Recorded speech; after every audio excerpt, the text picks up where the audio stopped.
तर हे आपल्यावर काम करून वेळ काय यायला लागली. तर याला सगळ्यात मोठा विषय आहे ईव्हीएम.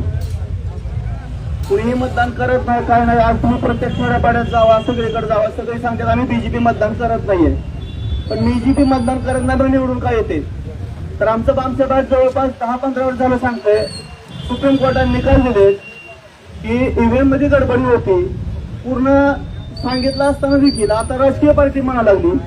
मग ही आपल्यावर एक लादलेली ह्या प्रशासनाची जे आहे त्याच्यामुळे आपण आज सध्या ह्यांच्या त्यासाठी सापडलेलो आहे.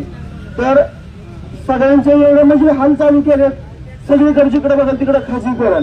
आज या मंडळाचं 1996 अंतर्गत ठराव ज्यावेळेस बी बांधकामाला कामगारांच्या बद्दल काही ठराव करायचा असतो, त्या ठरावाच्या वेळेस संबंधित जो संघटना ज्या आहेत हे पदाधिकारी त्याच्याबरोबर पाहिजेत, संबंधित पदाधिकारी पाहिजेत, सचिव पाहिजे मंडळाचा, कामगार मंत्री पाहिजे. त्यानंतर ही ठराव ठरवायचं कुठलाही तुम्ही मनाने ठराव ठरवताय. आज सगळ्या कामगारांचा असेल तो वाटोळ केलं या लोकांनी.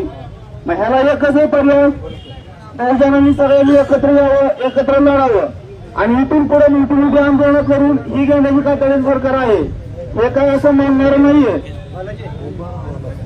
त्यामुळे माझी एकच सगळ्यांना विनंती आहे की सगळ्यांनी एकत्र यावं, एकजुटीने राहून आंदोलन करीत चालावं.